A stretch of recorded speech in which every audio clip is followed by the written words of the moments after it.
नमस्कार, news room live में आपका स्वागत है और मैं हूं आपके साथ शीतल शर्मा। मेरे साथ मेरी सहयोगी Rupali Sharma. News room live में इस वक्त एक बड़ी खबर से शुरुआत करेंगे। बड़ी खबर है वक्फ संशोधन बिल को लेकर, या जो अब कानून बन गया है इसको लेकर अभी फिलहाल दिल्ली में अहम बैठक चल रही है। वक्फ कानून को लेकर ये दिल्ली में बैठक है। दिल्ली में जमीयत उलमा हिंद की ये अहम बैठक जारी है। मौलाना मदनी की अध्यक्षता में ये बैठक चल रही है और इस बैठक में वक्फ कानून का कैसे विरोध किया जाए, आने वाले समय में, आगामी समय में इसका विरोध सरकार के सामने कैसे प्रदर्शित किया जाए, कैसे प्रकट किया जाए, उसको लेकर भी बातचीत हो रही है। क्योंकि अभी अभी सरकार ने वक्फ संशोधन बिल लोकसभा के अंदर पेश किया था और उसके बाद लंबी बहस चली। इतिहास में पहला ऐसा दिन था जब किसी बिल को लेकर, किसी कानून को लेकर एक लंबी बहसबाजी हुई और लंबी बहसबाजी के बाद उस पर पूर्ण सहमति के साथ जो सदस्यों का जो वोट था, जो नंबर्स था, वो हुआ और ज्यादा वोट पक्ष में पड़े वक्फ संशोधन बिल के। उसके बाद इसको पास किया गया, राज्यसभा से भी पास हो गया और राज्यसभा से पास होने के बाद वक्फ संशोधन बिल पर राष्ट्रपति की मोहर भी लग गई और उसके बाद वो पूरे देश के अंदर इस वक्त कानून बन गया है। तो बिल्कुल यहाँ पर आपको बता दें कि धर्म की लड़ाई अब कानून तक जो है आ चुकी है और इसी में दिल्ली में जमीयत उलमा हिंद की बैठक जारी है। कई मुस्लिम संगठन इसमें शामिल हैं। लगातार यहाँ पर वक्फ कानून के विरोध में, वक्फ कानून के खिलाफ ये कदम जो है उठाया जा रहा है और मंथन जो है वो चल रहा है। फिलहाल दिल्ली में ये बैठक चल रही है जहाँ पर तमाम मुस्लिम संगठन जो है मौजूद हैं और वक्फ बिल के विरोध में, वक्फ कानून के विरोध में सभी ये बैठकें कर रहे हैं। लगातार तस्वीरें सामने आ रही हैं कि किस तरीके से देश में अलग अलग राज्यों में जहां पर वक्फ बिल का विरोध हो रहा है, तो विरोध पहले काली पट्टी से शुरू हुआ और अब बवाल जो है काफ़ी ज़्यादा देखने को मिल रहा है, जिसके बाद लोगों में काफ़ी आक्रोश है, नुकसान काफ़ी हो रहा है और इस वक्त काफ़ी ज़्यादा माहौल जो है वो कानून का गर्माता हुआ नजर आ रहा है क्योंकि ये धार्मिक लड़ाई जो है वो कानून तक पहुंच चुकी है। बिल्कुल, देखिए इस पूरे मामले में इस वक्त बंगाल में सबसे ज्यादा आक्रोश है। बड़ी हिंसा भी हुई, लेकिन मुख्यतः अब इस बैठक को दिल्ली के अंदर किया जा रहा है। मुस्लिम संगठन के या जो मुस्लिम रिप्रेजेंटेटिव्स हैं वो तमाम लोग इकट्ठा होकर इस पर विचार विमर्श कर रहे हैं कि आखिर इस वक्फ कानून को कैसे विरोध किया जाए। क्योंकि सरकार ने इस वक्फ अधिनियम को लेकर जो तर्क दिए, ये कहा है कि मुसलमानों की जो प्रॉपर्टीज हैं, मुसलमानों की जो दान की गई प्रॉपर्टीज हैं, वो कहीं ना कहीं वक्फ बोर्ड के अंदर जाती हैं और उसका प्रयोग आम लोगों के लिए, गरीबों के लिए होना चाहिए, उनके हितों के लिए होना चाहिए। इसी उद्देश्य को लेकर वक्फ बोर्ड का गठन किया गया था 1913 में। उसके बाद संशोधन समय समय पर हुए। 2013 में इसका आखिरी संशोधन हुआ था जब कांग्रेस की सरकार में कुछ सीमित या सीमा से बाहर होकर कुछ शक्तियां इस बोर्ड को दी गई थी, जिसमें अब सीमित कर दिया गया है और इस अधिनियम के तहत अब इस बोर्ड में कुछ सीमाएं होंगी। उन सीमाओं के बाहर ये बोर्ड नहीं जा सकता। यानी जो वक्फ बोर्ड का जो उद्देश्य है, यानी गरीब लोगों तक, आम लोगों तक, महिलाओं तक, उन तमाम लोगों तक, उन तमाम जरूरतमंद लोगों तक फायदा पहुंचाना, उस उद्देश्य पर अब काम करने का यहाँ पर एक जो कदम है वो सरकार की तरफ से बढ़ाया गया है। बिल्कुल, यहाँ पर वक्फ को लेकर अगर बात की जाए तो कई ऐसे सेक्शंस थी, कई ऐसे वक्फ बोर्ड के अंदर जो मसले थे। यहाँ पर सबसे बड़ा ये था कि जो संपत्ति वक्फ की दी जाती थी वो वक्फ बोर्ड के अंडर हो जाती थी, जिसके बाद लगातार ये कानून में बदलाव लाया गया और सेक्शन 40 की बार बार बात की जाती है, जिसमें कोई भी संपत्ति जिसे वक्फ बोर्ड अपनी कहेगा वो वक्फ की हो जाती थी। ये कानून सबसे पहले बदला है, जिसके बाद मुस्लिम समुदाय के द्वारा ये कहा गया कि यहाँ पर हमारे मस्जिद हो, मज़ार हो या फिर कब्रिस्तान हो, कुछ भी जो है सेफ नहीं बचेगा। लेकिन यहाँ पर गरीब मुसलमानों की अगर बात की जाए, दो एंगल्स इसमें सामने आए, एक गरीब मुसलमानों का और ऐसे समुदाय का जो काफी ज्यादा इससे खुश हुआ। अब देखिए, एक ही समुदाय के बीच दो अलग अलग एंगल्स का बंटवारा हुआ, जहां पर राजनीतिक तौर से अगर देखा जाए तो बवाल जो है वो करते हुए नजर आए, जिसमें ये कहा गया कि ये सभी हक जो है वो मुस्लिमों के छीन लेगा। लेकिन दूसरी तरफ गरीब लोगों की बात की जाए, जिसमें महिलाओं को लेकर, बच्चों को लेकर, गरीब मुसलमानों को लेकर और माइनॉरिटी को खास तौर पर लेकर बात की गई, तो इसमें फायदे ही फायदे गिनाए गए। जिसके बाद कहीं ना कहीं सपोर्ट में उसी समुदाय के लोग भी सामने आए थे जिस दिन वक्फ कानून बिल राज्यसभा या लोकसभा में पास हुआ था। ताबिश कमाल हमारे संवाददाता फिलहाल हमारे साथ इस खबर पर ज्यादा जानकारी के लिए जुड़े हुए हैं। ताबिश, क्या जानकारी है इस बैठक को लेकर? कब तक ये बैठक चलेगी और क्या ऐसे प्रमुख बिंदु हैं इस बैठक में जो चर्चा किया जाएगा? देखिए शीतल, मैं आपको बता दूं कि जमीयत का जो हेडक्वार्टर है दिल्ली में, वहां बैठक हो रही है और मौलाना अरशद मदनी जो है उनके, मौलाना महमूद मदनी जो हैं उनकी अध्यक्षता में बैठक की जा रही है और देश भर से जो जमीयत के जुड़े हुए लोग हैं उन सबको बुलाया गया है। और अब जमीयत आगे की लड़ाई वक्फ बिल के खिलाफ लड़ने की तैयारी कर रहा है। अगर बात की जाए तो जमीयत ने पहले भी कई जो प्रोटेस्ट हैं वो कॉल किए थे। दिल्ली के जंतर मंतर पर बुलाया, बिहार में बुलाया, आंध्र प्रदेश में बुलाया, पश्चिम बंगाल और मुंबई जैसे बड़े राज्यों में जमीयत लगातार विरोध कर रही है और इसी वजह से आज दिल्ली के अंदर एक बड़ा जो मीटिंग है वो की जा रही है। उम्मीद ये जताई जा रही है कि मीटिंग लगभग 3 से 4 बजे तक चलेगी और उसके बाद मीडिया से भी बात की जा सकती है मीटिंग खत्म होने के बाद में। यानी कि अभी फिलहाल मीटिंग चल रही है और जो उनका एजेंडा है उस पर चर्चा की जा रही है। एजेंडा ये है कि देश भर में इसका किस तरह से विरोध करना है, मुसलमानों को कैसे बताना है कि उनके और उनकी शरीयत के खिलाफ है, ये किस तरह से मुसलमानों की प्रॉपर्टी को हथियाने के लिए बिल लाया गया है और इसके खिलाफ किस तरह से कानूनी लड़ाई लड़नी है, मौलिक अधिकारों का और साथ ही धार्मिक अधिकारों का हनन इसको जमीयत बता रही है। तो ऐसे में इन तमाम मुख्य बिंदुओं पर जो एजेंडा है उस पर बातचीत की जा रही है। सूत्रों के हवाले से खबर मिली है कि इस बैठक के अंदर आज से आगे को लेकर के क्या कार्रवाई की जानी है उस पर बातचीत की जाएगी। किस तरह से इस पर कानूनी लड़ाई लड़नी है, हर राज्य में सिलसिलेवार किस तरह से आपको कानूनी लड़ाई लड़नी है, कहां कहां पर आपको प्रोटेस्ट करने हैं। और जो सेकुलर पार्टीज हैं, चाहे वो जेडीयू हो या टीडीपी हो, आरएलडी हो, जेडीएस हो, जिन पर लगातार पहले भी दबाव बनाने की कोशिश की गई है, उनसे किस तरह से दोबारा से राब्ता कायम कर उनको ये बात समझाई जाए कि ये वक्फ बिल मुसलमानों के और शरीयत के खिलाफ है और इसको वापस करवाने में वो उनकी सहायता करें। तो ये तमाम जो एजेंडा है इसको लेकर के आज चर्चा की जा रही है। अब देखना बहुत अहम रहेगा शीतल कि इस एजेंडे पर क्या ये पॉलिटिकल पार्टी जिन पर सेकुलर होने का दाव लगा करके उनसे बात करने की कोशिश की जा रही है, क्या इस पर जमीयत सफल हो पाएगी। तो ये तमाम चीजें हैं और चूंकि जमीयत की तरफ से बराबर ये कहा जा रहा है कि हम इस बिल को नहीं मानते हैं और हम इसका विरोध करेंगे।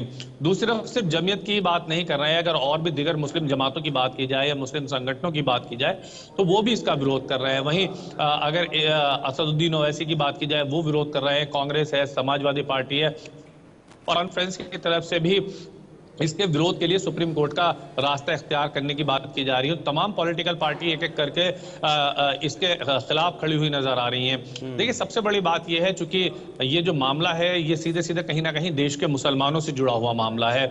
ऐसे में मुसलमानों में भी दो हिस्से नजर आ रहे हैं, एक जो इसके पक्ष में खड़ा हुआ नजर आ रहा है और एक जो विरोध कर रहा है।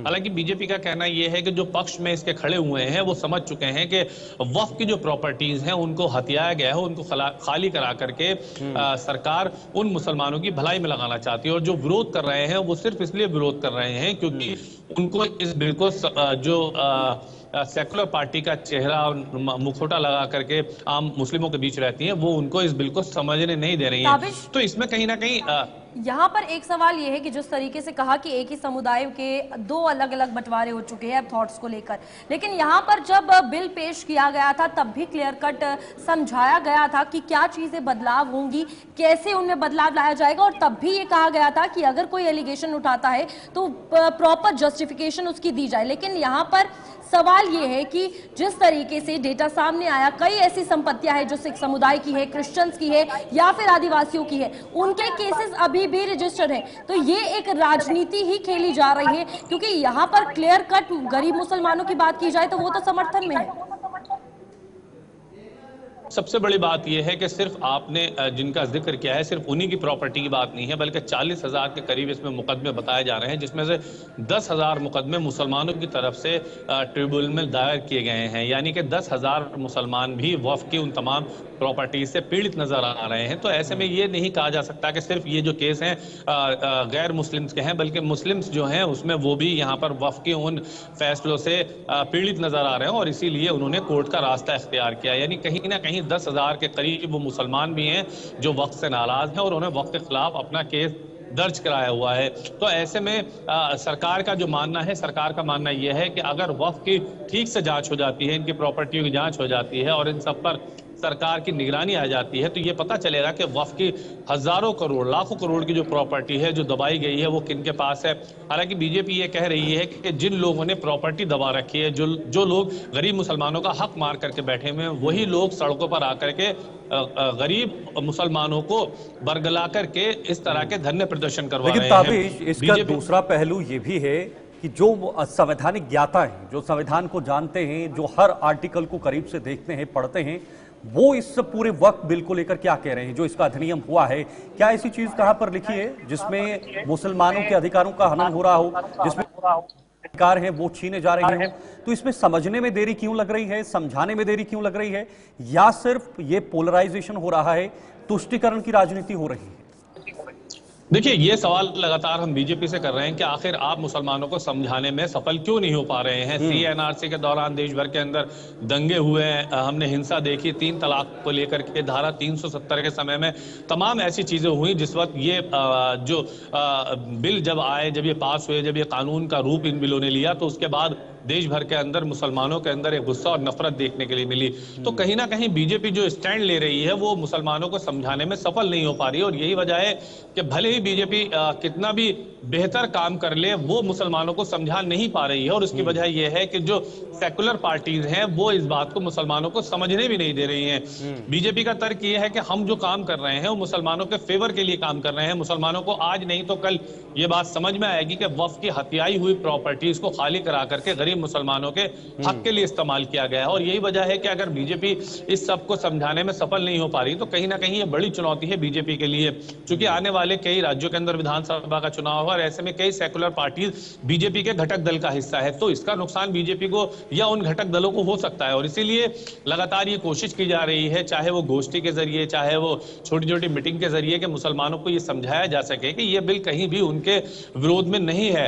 यहां पर बीजेपी का सबसे बड़ा फेलियर ये नजर आ रहा है कि बीजेपी ये समझाने में सफल नहीं हो पा रही। और यही वजह है कि देश भर के अंदर मुसलमान सड़कों पर नजर आ रहे हैं। और सिर्फ मुसलमानों का एक धड़ा नजर आ रहा है, दूसरे की अगर बात की जाए तो वो इसके समर्थन में भी खड़ा हुआ नजर आ रहा है। जो समर्थन कर रहे हैं उन पर यह आरोप लगाया जा रहा है कि बीजेपी के पक्ष के मुसलमान हैं जो बीजेपी के कहने से इस तरह के प्रदर्शन कर रहे हैं। तो कहीं ना कहीं ये पूरा राजनीतिक एक माहौल है और इसको बनाए रखना सभी राजनीतिक दलों को इस वक्त जरूरी लग रहा है, क्योंकि ये 5 राज्यों के विधानसभा चुनाव में बड़ा राजनीतिक टूल की तरह इस्तेमाल किया जा सकता है। क्या ये उतना सही है? जहां पर बंगाल की अगर बात की जाए, पहले नॉर्मली सभी काली पट्टी लगाकर विरोध कर रहे थे, लेकिन अगर ये विरोध बढ़ते बढ़ते इतना बढ़ गया है कि अगर राजनीति के लिए इंपॉर्टेंट है तो 3 लोगों की जान भी चली गई है, कई पुलिस घायल हुए, तो क्या इस तरीके का विरोध सही है बिल के कानून के विरोध? देखिए चूंकि जो मुस्लिम बड़े संगठन हैं, चाहे उसमें जमीयत हो, all India Muslim personal law board हो, इन तमाम ने मुसलमानों से अपील की है कि आप इसका विरोध कीजिए। तो मुसलमानों का जो एक बड़ा हिस्सा है जो इन संगठनों के साथ जुड़ा हुआ है वो लगातार विरोध कर रहा है। और ऐसे में बीजेपी को जिला स्तर, तहसील स्तर पर यह बात जाकर के मुसलमानों को समझानी होगी कि ये बिल कहीं भी उनके खिलाफ नहीं है, बल्कि इस बिल की जो खूबियां हैं वो बतानी होगी। हालांकि ये कोशिश केंद्रीय अल्पसंख्यक कल्याण मंत्री किरण रिजिजू की तरफ से की गई है। किरण रिजिजू ने एक अपना मैसेज सोशल मीडिया के माध्यम से जारी किया जिसमें उन्होंने कहा कि किसी मस्जिद, दरगाह, ईदगाह या खानका पर कोई आंच नहीं आने वाली है। ये मुसलमानों को सिर्फ डराया जा रहा है, क्योंकि मुसलमानों को ये कहा जा रहा है कि आपकी मस्जिदें, आपकी दरगाह, आपके ईदगाह, आपकी खानका, ये सब छीन लिया जाएगा। और इसीलिए मुसलमान कहीं ना कहीं डरा हुआ है कि अगर कल को वक्फ की प्रॉपर्टी पर इन सब का कब्जा कर लिया जाता है तो मुसलमानों की ये सब धार्मिक जगहें छिन सकती हैं। और इसीलिए ये बड़े प्रोटेस्ट हमें देश भर के अंदर दिखाई भी दे रहे हैं। ये इस तरह का माहौल ताबिश जब सीए बना था, ये कानून बना था और ये देश में आया था, तो उस समय भी यही माहौल बना हुआ था। ये कहा जा रहा था कि केंद्र सरकार मुसलमानों के खिलाफ ये नीति अपना रही है, मुसलमानों के खिलाफ काम कर रही है, और यही माहौल इस वक्त भी नजर आ रहा है। हालांकि केंद्र सरकार ने यह तर्क दिया है कि सीए के समय हमने ऐसा कोई कदम नहीं उठाया जिससे मुसलमानों की नागरिकता गई या मुसलमानों को नुकसान हुआ है। तो क्या वो एक तर्क सही साबित हो सकता है केंद्र सरकार की तरफ से? देखिए, को लेकर के और इन तमाम सवालों को लेकर के बीजेपी के नेताओं से बात करते हैं तो उनका कहना यही होता है कि देश में जब जब कोई ऐसा कानून आया है तब तब सिर्फ मुसलमानों को डराने का काम किया गया है। उन तमाम पुराने कानूनों का हवाला दिया जाता है। अब चूंकि बीजेपी यहाँ पर इसलिए फेल होती नजर आ रही है कि वो मुसलमानों को ठीक से समझा नहीं पा रही है और यही वजह है कि देश भर के अंदर प्रदर्शन किए जा रहे हैं। हो सकता है कि बीजेपी का जो माइनॉरिटी मोर्चा है वो ठीक से मुसलमानों को नहीं समझा पा रहा है या मुसलमान शायद समझना नहीं चाह रहे हैं, तो अभी वक्त लगेगा, लेकिन धीरे धीरे सब चीजें समझ में आएंगी। ये बीजेपी इस वक्त भरोसे के साथ कह रही है। ठीक है तावेश, बहुत बहुत धन्यवाद जानकारी देने के लिए। आगे बढ़ेंगे जहां पर आपको बता दें कि एक भीषण सड़क हादसा पेश आया है और इस हादसे में काफी ज्यादा नुकसान जयपुर में देखने को मिला है। जहां पर जयपुर में भीषण सड़क हादसा पेश आने के कारण आपको बता दें कि एक ही परिवार के 5 लोगों की मौत हो गई है। जमवार गढ़ में ये पूरा कार और ट्रेलर की टक्कर जो हुई है, तो यहाँ पर आपको बता दें कि जमवारामगढ़ में ये कार और ट्रेलर की टक्कर हुई है। फिलहाल एक ही परिवार के 5 लोगों की मौत हो गई है, जहाँ पर खाटू श्याम दर्शन के लिए ये सभी लोग जा रहे थे और तस्वीर आप देख सकते हैं। बेहद दुखद मामला सामने आया है। 5 लोग जो एक ही परिवार से ताल्लुक रखते थे, खाटू श्याम मंदिर में दर्शन करने के लिए ये लोग जा रहे थे। इनका निजी वाहन था, लेकिन ये जमवारामगढ़ में कार और ट्रेलर के बीच जब टक्कर हुई, भीषण टक्कर हुई, तो वहां पर यह हादसे का शिकार हो गए। 5 लोगों की मौत हुई है और इसमें अधिक जानकारी क्या होगी वो भी आपको बताएंगे। लेकिन हादसा किस वजह से हुआ यह अभी तक साफ नहीं है। क्या ये रॉन्ग साइड चल रहे थे या यहाँ पर तेज रफ्तार से ये वाहन चल रहे थे, ये तमाम सवाल है। इसका जवाब हमारे साथ इस वक्त डॉक्टर इस्माइल जुड़े हुए हैं, जयपुर से हमारे संवाददाता हैं, वो देंगे। इस्माइल, क्या जानकारी मिल रही है इस हादसे को लेकर? जयपुर एक ऐसा शहर बन गया है जहां पर नियमित रूप से ये हादसे निकल कर आ रहे हैं। शीतल, सबसे पहली बात तो ये है कि ये जयपुर से करीब 35 से 40 किलोमीटर दूरी के इलाका है जमवारामगढ़, और ये दौसा मनोरपुरा टोल के ऊपर हुआ। नेका जो टोल है उसके ऊपर हुआ है, नेशनल हाईवे 148 पर।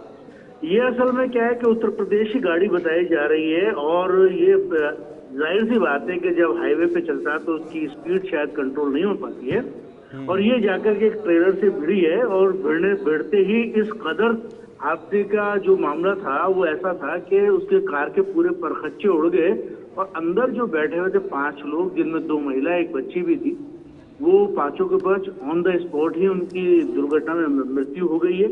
हालांकि पुलिस मौके पर पहुंच गई है और वहां के लोगों ने बड़ी कोशिश के बाद में लोगों को उसमें से निकाला गया। हादसा जबरदस्त था, और इस वक्त ये मान के चलिए कि ये कहीं ना कहीं तेज रफ्तार की वजह से ये चीज होने का सामने आई है, क्योंकि जब गाड़ी ट्रेलर से जाकर के भिड़ी है तो इसका मतलब ये है कि ट्रेलर या तो साइड में स्लैब पे खड़ा हुआ था या वो चल रहा था, तो गाड़ी अनबैलेंस या ड्राइवर को कोई झपकी या कोई ऐसी चीज हुई है जिसकी वजह से ये हादसा सामने पेश आया। यहाँ पर इस्माइल सवाल ये भी है, जयपुर की ही अगर बात की जाए, लगातार ये हादसे सुनने को मिल रहे हैं, जहां पर 5 दिन पहले भी ऐसा तेज रफ्तार का हादसा पेश आया, 10 लोगों को कार के थ्रू उड़ाया गया, 3 लोगों की मौत हुई। फिर उसके बाद एक और हादसा पेश आया जिसमें पूरे रोड पर केमिकल फैल गया और ट्रेलर से कार टकरा गई। लगातार जो हादसे बढ़ते जा रहे हैं, इसके लिए क्या कुछ किया जा रहा है? देखिए, ऐसा है कि जयपुर में जिस तरीके से आपने बताया कि हादसे बढ़ रहे हैं, तो इसमें कहीं ना कहीं पुलिस प्रशासन की जो है फेलियर ही नजर आ रही है, और वो पुलिस प्रशासन जो है पूरी तरीके से, जो ट्रैफिक पुलिस है खासतौर से, वो पूरी तरह से कंट्रोल नहीं कर पाते। और क्योंकि अब ये ग्रामीण क्षेत्र का इलाका आ गया था, तो कहीं ना कहीं यहाँ पर टोल नाके पे और हाईवे के ऊपर स्पीड का कंट्रोल होना सबसे बड़ी चीज है। और जैसे कि केमिकल फैला था, उस मामले में भी यही है कि वो कट वहाँ की जो ट्रैफिक पुलिस है जयपुर की, वो बंद नहीं कर रही थी अपने लालच की वजह से। वहाँ पर उगाई होती थी, वहाँ कमाई होती थी, तो जिस वजह से ये हादसे है। और ये जाहिर बात है, कहीं ना कहीं ऐसा है कि पुलिस जो प्रशासन है इसमें फेलियर नजर आ रहा है, और वो पूरी तरीके से इन चीजों को कंट्रोल करने में कहीं कामयाब नहीं हो पा रहा। हालांकि पुलिस अपनी जो आला अधिकारी हैं वो पूरी कोशिश करने में लगे, लेकिन कहीं ना कहीं नीचे तबके में कुछ गड़बड़ जरूर नजर आ रहा है, जिसकी वजह से ये हादसा हो रहा है। जैसे कि ठीक है डॉक्टर इस्माइल, बहुत बहुत शुक्रिया आपका इस जानकारी के लिए। फिलहाल 5 लोग इस हादसे में जिनकी जान चली गई है, एक ही परिवार से हैं। फिलहाल बड़ी खबर, भोपाल पहुंचेंगे केंद्रीय गृह मंत्री अमित शाह, सहकारिता सम्मेलन को संबोधित करेंगे, क्योंकि सहकारिता विभाग भी खुद गृह मंत्री अमित शाह के पास में ही है। और सहकारिता मंत्री विश्वास कैलाश सारंग ने ये जानकारी दी है, जो मध्य प्रदेश के सहकारिता मंत्री हैं। दुग्ध संघ और एनडीडीबी के बीच ये एमओयू होगा, डील होगा, और इस डील के मुताबिक मध्य प्रदेश में दुग्ध को, उस क्षेत्र को कैसे बढ़ावा दिया जाए जिसका सीधा फायदा आम लोगों को होगा, उसको लेकर फिलहाल ये केंद्रीय गृह मंत्री अमित शाह की तरफ से बड़े कदम उठाए जा रहे हैं। तो बिल्कुल यहाँ पर आपको बता दें कि आज यहाँ पर एनडीडीबी के बीच भी एमओयू साइन होने वाला है, जहाँ पर भोपाल में गृह मंत्री अमित शाह पहुंचेंगे और यहाँ पर सहकारिता सम्मेलन को संबोधित करते हुए नजर आएंगे और काफी फायदा पशुपालन और एनडीडीबी से जुड़े लोगों को होगा। आज हम सबका ये सौभाग्य है कि हमारे देश के यशस्वी सहकारिता और गृह मंत्री अमित शाह जी सहकारी सम्मेलन में भोपाल पधार रहे हैं। राज्य के चयनित प्रतिनिधि आज इस सहकारिता सम्मेलन में हिस्सा लेंगे, जहां एक और सहकारिता को मजबूत करने का लक्ष्य संकल्प तो हम लेंगे ही, उसके साथ ही NDDB national dairy development board के साथ आज मध्य प्रदेश सरकार का दुग्ध संघों का एक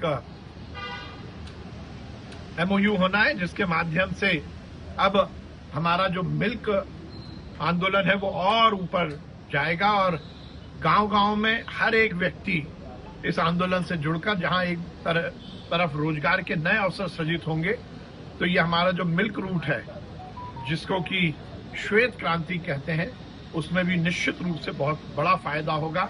हम सब बहुत उत्साहित हैं।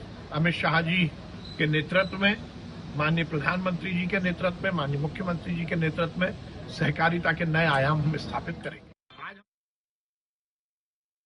किस तरीके से ये समारोह जो है काफ़ी ज़्यादा ज़रूरी है और यहाँ पर खास तौर पर जो डेयरी से जुड़े लोग हैं और पशुपालन और एनडीडीबी से जुड़े लोग हैं, उन्हें फ़ायदा होने वाला है।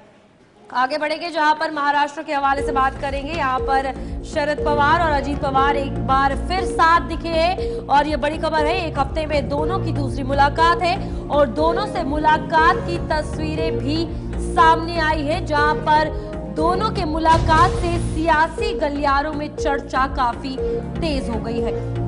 बिल्कुल, एक ही घर के दोनों लोग, लेकिन रास्ते अलग अलग, राहें अलग अलग, चुनाव अलग अलग लड़े, अब सरकारों में बैठे हुए हैं, लेकिन असली एनसीपी, असली नकली एनसीपी, ये दोनों का खेल अब कहीं ना कहीं पिछले कई सालों से चलता आ रहा है। लेकिन अब फिलहाल अजीत पवार सरकार में है, लेकिन अजीत पवार की मुलाकात शरद पवार के साथ हुई है। ये बताया जा रहा है कि हफ्ते के अंदर 2 बार ये मुलाकात हुई है। तस्वीर आप टीवी स्क्रीन पर देख रहे होंगे, ये वही तस्वीर है जहां पर शरद पवार के बिल्कुल बगल में बाईं तरफ जो है वो अजीत पवार बैठे हुए हैं, जो इस वक्त सरकार में भी हैं। और इस तस्वीर के बाद अब एक बार फिर से महाराष्ट्र की सियासत में चर्चाएं बहुत तेज हो गई हैं और कई तरह के यहाँ पर जो संकेत हैं, कई तरह के जो मायने हैं इस मुलाकात के बाद निकलकर सामने आ रहे हैं और अपने अपने तर्क, अपने अपनी बातें हर पॉलिटिकल पार्टी की तरफ से उठाई जा रही हैं कि क्या दोनों के बीच मुलाकात एक बड़ी मुलाकात में तब्दील होगी या फिर कोई बड़ा फेरबदल होगा। इसकी भी संभावनाएं इस तस्वीर से निकल रही हैं।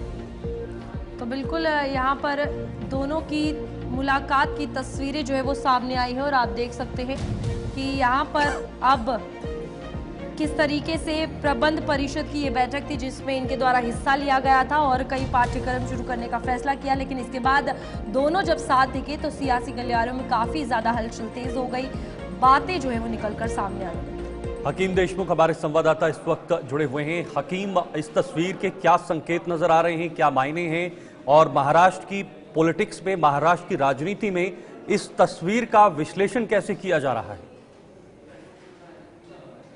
देखिए शीतल, शरद पवार की अगर हम बात करते हैं तो शरद पवार की जो सियासत है वो बहुत अलग सियासत है। जिस तरीके से जो रास्ते पर वो चलते दिखाई देते हैं उस पर वो होते नहीं है और जिस रास्ते से कभी वो दिखाई नहीं देते उस रास्ते पर वो चले जाते हैं।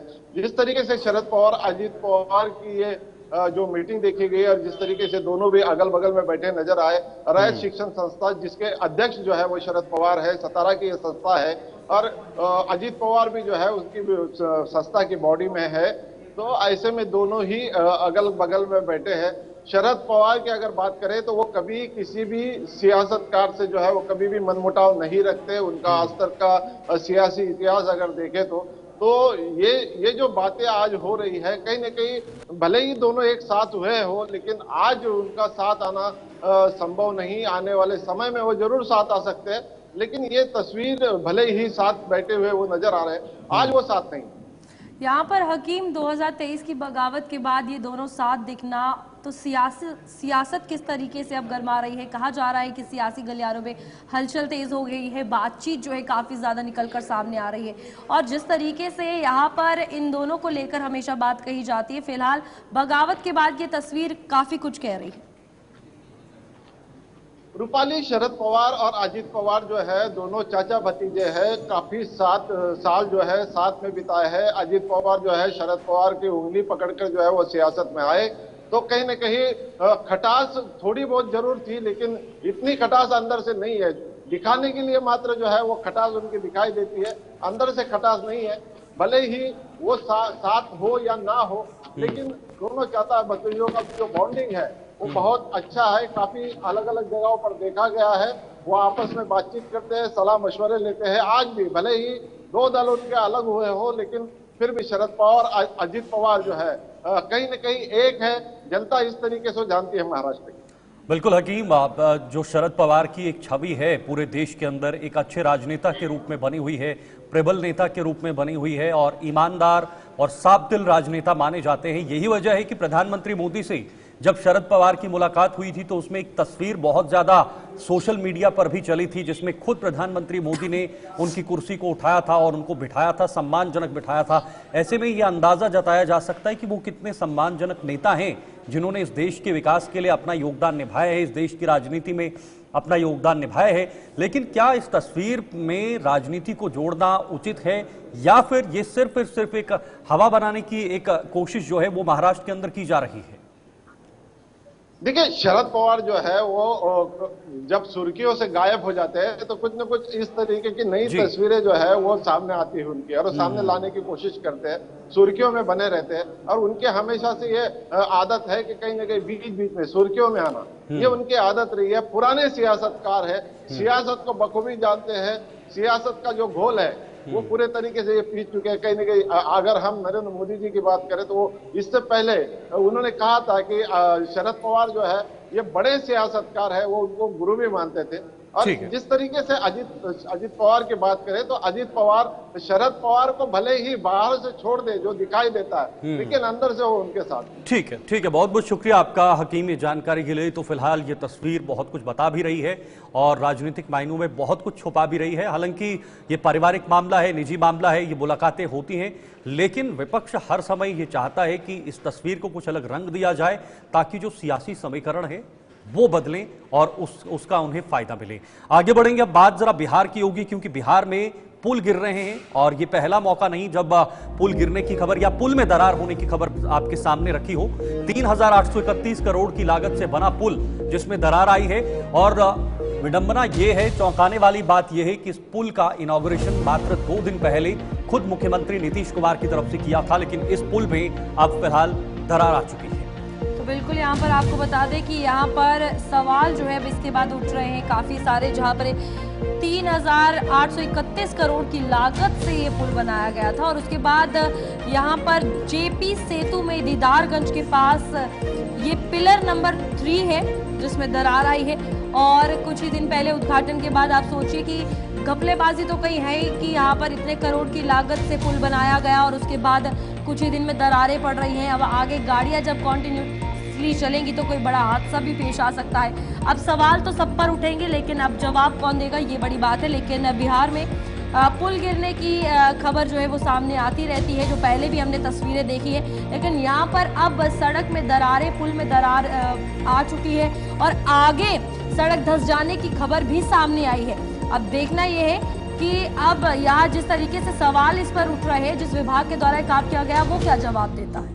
बिल्कुल, तस्वीर आपके सामने है, ये वही पुल है जिसमें दरार आई है, और वजह क्या है, क्या इसमें जो कंस्ट्रक्शन में मटेरियल यूज होता है, जिस मटेरियल का इस्तेमाल होता है वो सही नहीं था, या कोई और वजह है, पूरा ध्यान देकर इस पुल को नहीं बनाया गया। ये बहुत सारे सवाल हैं जो बिहार में उठते आ रहे हैं। और जब बिहार में मौसमी हालात बिगड़ते हैं या बारिश बाढ़ की स्थिति बनती है या हवाएं, तेज हवाएं या इस तरह के मामले होते हैं, तो वहां पर कोई ना कोई बड़ी खबर निकल कर आती है। तो आज फिलहाल नीतीश कुमार ने 2 दिन पहले इस पुल का वहां पर इनॉग्रेशन किया और पुल पूरी तरीके से वहां पर जो है वो इसमें दरार आ चुकी है, जो सरकार के सामने कई सवाल खड़े कर रही है। मनीष कुमार वर्मा हमारे सहयोगी इस पर जानकारी देंगे। मनीष, ये पुल गिरने की या पुल में दरार आने की, सड़कों में दरार आने की, सड़क धंसने की खबर पहली बार बिहार के अंदर नहीं है। बड़ा सवाल तो ये है कि सिर्फ 2 दिन पहले ही इसका इनॉग्रेशन मुख्यमंत्री ने किया और 2 दिन के बाद ही इसमें दरार भी पड़ गई है। क्या वजह है? दोनों एंगल से जरा समझाइएगा। सबसे पहली बात तो ये मैं बता दूं कि पुल का निर्माण जो है राजपथ निर्माण विभाग ने करवाया है। कंस्ट्रक्शन कंपनी की बात ही नहीं आती। निर्माण बिहार सरकार के विभाग के द्वारा करवाया गया है, BRDC के द्वारा। तो इसकी सारी जवाबदेही अब सरकार की है और विभाग के जो अधिकारी हैं इस विषय पर अब तक कोई भी बयान देने के लिए आगे नहीं आए हैं और जो भी मंत्री हैं या अधिकारी हैं वो अभी नहीं दे पा रहे हैं जी। बात अब करें नीतीश कुमार की इस पुल के निर्माण की, उद्घाटन की, तो 10 अप्रैल को नीतीश कुमार ने इस पुल का उद्घाटन किया था।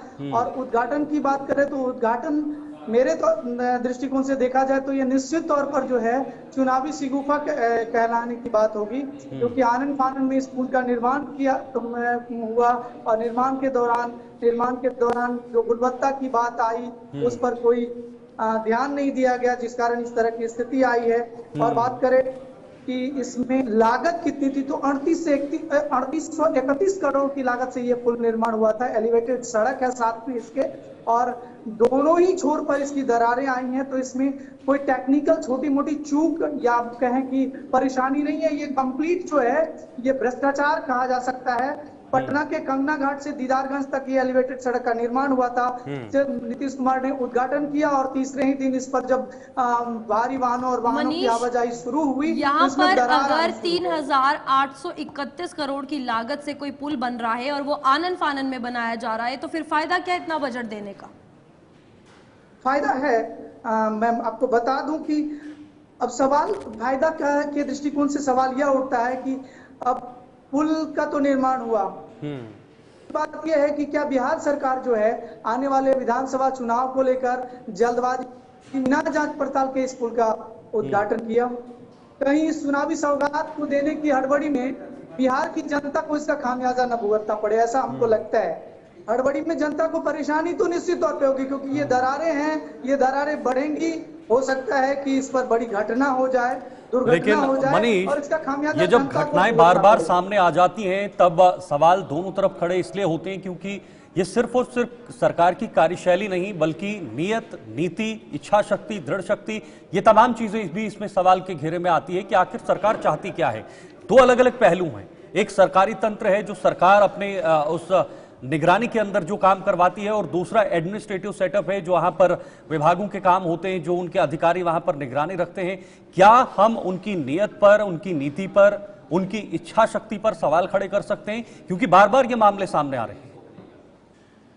देखिए, ये चीज निश्चित तौर पर कही जा सकती है। इससे पहले भी बिहार में भागलपुर के गंगा पर बना पुल जो है आंधी में उड़ने की बात आई थी। हंसी आती है कहकर कि उड़ने की बात आई थी, पुल भी उड़ता है बिहार में, ऐसा देखने को मिला है। तो ये निश्चित तौर पर इच्छा शक्ति की बात है। इससे पहले कहा गया था कि पुल निर्माण में कोई कमी नहीं है। जो गंगा पर पुल था उसमें कंस्ट्रक्शन कंपनी जो है सिंगला कंस्ट्रक्शन थी, वो आज भी उस पुल का निर्माण कर रही है।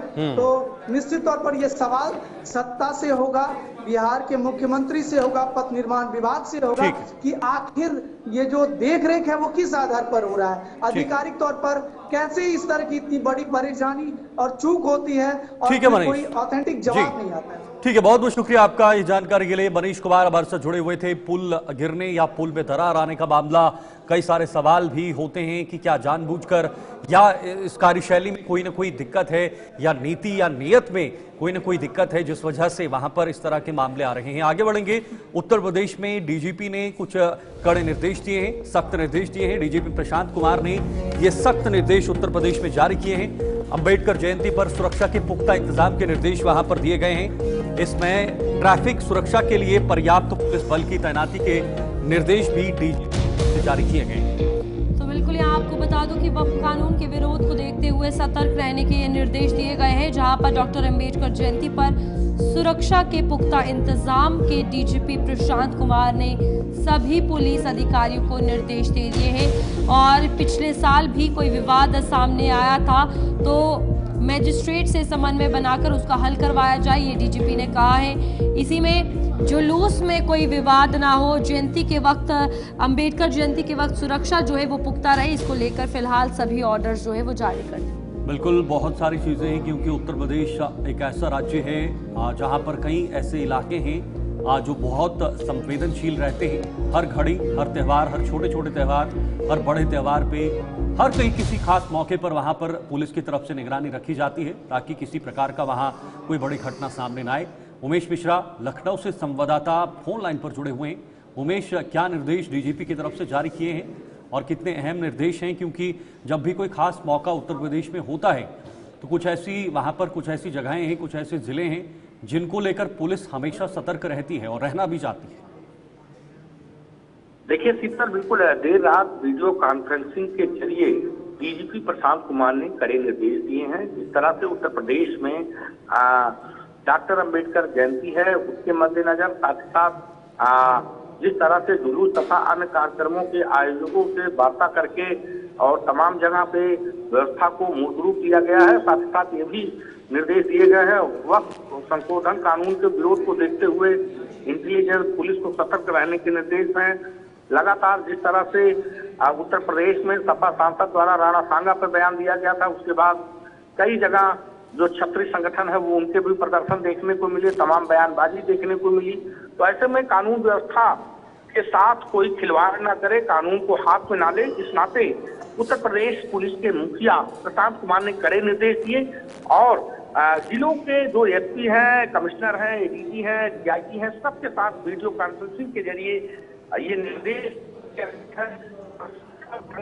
नियंत्रण योजना का पुनः अभ्यास करने के निर्देश है। यानी पुलिस को कुल मिला जुलाकर शीतल अलर्ट के निर्देश हैं। जो भी उत्तर प्रदेश में इस समय गतिविधियां हो रही हैं, कहीं न कहीं कानून व्यवस्था भी के लिहाज से पुलिस प्रशासन पूरी तरह से अलर्ट और सतर्क है कि कोई भी घटना से निपटने के लिए पूरा पुलिस बल, पूरा महकमा तैयार रहे किसी भी स्थिति से निपटने के। चलिए, फिलहाल उमेश की आवाज में दिक्कत आ रही। बहुत बहुत शुक्रिया उमेश, ये जानकारी के लिए। उमेश हमारे साथ बने हुए थे जिन्होंने इस खबर को लेकर जानकारी दी है। उत्तर प्रदेश के डीजीपी वहां पर नजर बनाए हुए हैं, पूरे प्रदेश को कैसे मॉनिटरिंग करना है हर पर्व को लेकर या हर खास मौके को लेकर। फिलहाल बड़ी खबर, पंजाब में बैसाखी का त्यौहार मनाया जा रहा है। बैसाखी पर अलग अलग जगह शिरकत करेंगे आम आदमी पार्टी के जो मंत्री हैं, सरकार में मंत्री हैं। दुख निवारण साहिब में मत्था टेकेंगे मुख्यमंत्री भगवंत मान। तो बिल्कुल यहाँ आपको बता दें कि ये बहुत ही मशहूर गुरुद्वारा है जहाँ पर दुख निवारण साहिब में आज माथा टेकने मुख्यमंत्री भगवंत मान पहुंचेंगे और पंजाब की खुशहाली और अमन चैन के लिए अरदास करेंगे, क्योंकि आज बैसाखी का त्यौहार है जब फसलें पक जाती हैं। और यहाँ पर अब पूरे पंजाब में खास तौर पर बैसाखी का त्यौहार काफ़ी धूमधाम के साथ मनाया जाता है।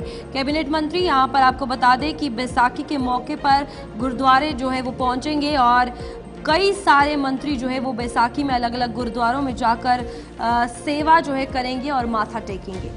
बिल्कुल, देखिए आज बहुत खास दिन है। आज बैसाखी का त्यौहार मनाया जा रहा है और ये हर साल बैसाख के महीने में पहले हफ्ते में मनाया जाता है। बहुत महत्वपूर्ण है और पंजाब में इसे बढ़ चढ़ कर मनाया जाता है। घरों में पकवान बनाए जाते हैं और अलग अलग कार्यक्रम आयोजित किए जाते हैं। अपने आप में बैसाखी का जो त्यौहार है वो बहुत महत्वपूर्ण है और इसी को लेकर आज पंजाब के कैबिनेट में जो मंत्री हैं वो अलग अलग जगहों पर जाएंगे और साथ ही साथ कार्यक्रमों में शिरकत करेंगे।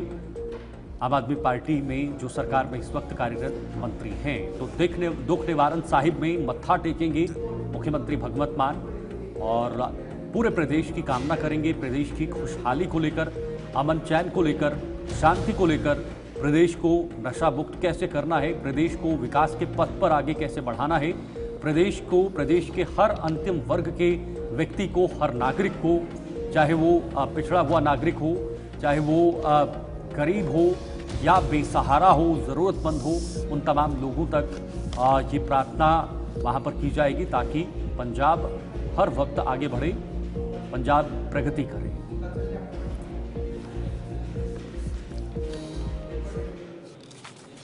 तो आगे बढ़ेंगे, जहां पर आपको बता दें एक और बड़ी खबर बैसाखी के हवाले से ही आ रही है, जहां पर मुख्यमंत्री भगवंत मान ने पंजाब पुलिस को बधाई दी है और मनोरंजन कालिया केस में पुलिस की सफलता पर यह बधाई दी गई है और मुख्य आरोपी को गिरफ्तार करने पर यह बधाई दी गई। तो पंजाब पुलिस की अगर बात की जाए तो लगातार यहाँ पर काम जो है वो किए जा रहे हैं, जहाँ पर आरोपियों की गिरफ्तारी और चाहे नशा तस्करी हो या फिर एंटी गैंगस्टर टास्क फोर्स की जिस तरीके से बात की जाती है तो उसके खिलाफ काम जो है वो किया जा रहा है और ये ANTGF काम जो है कर रही है। तो इसमें अब बड़े मुख्य आरोपी को गिरफ्तार करने के लिए फिलहाल ये मनोरंजन कालिया केस है जिसमें बधाई दी गई है, जहाँ पर बीजेपी लीडर के घर में हमला हुआ था।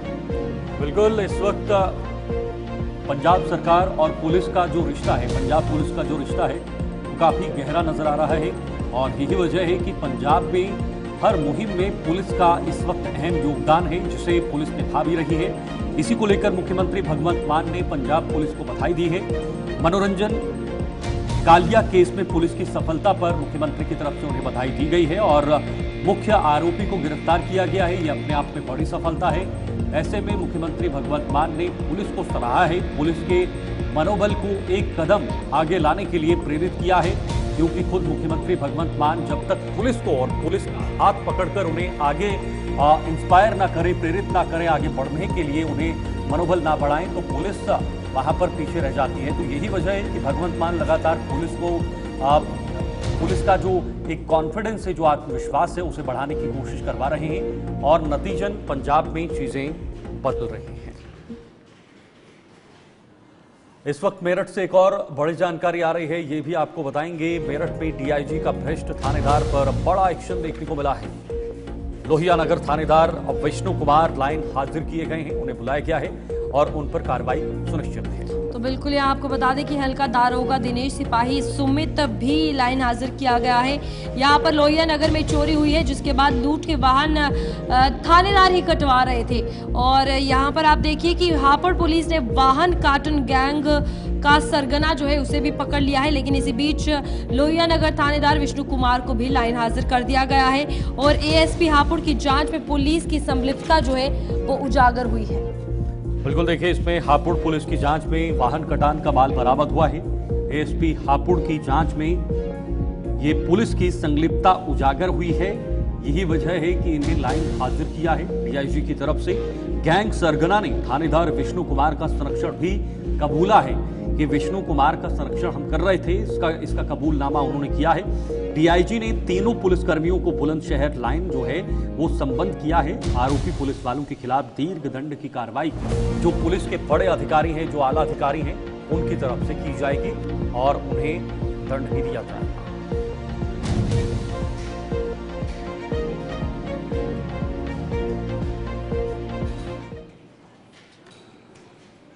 चलिए, न्यूज रूम लाइव में फिलहाल आज के लिए इतना ही। मुझे और मेरी सहयोगी को दीजिए इजाजत। नमस्कार।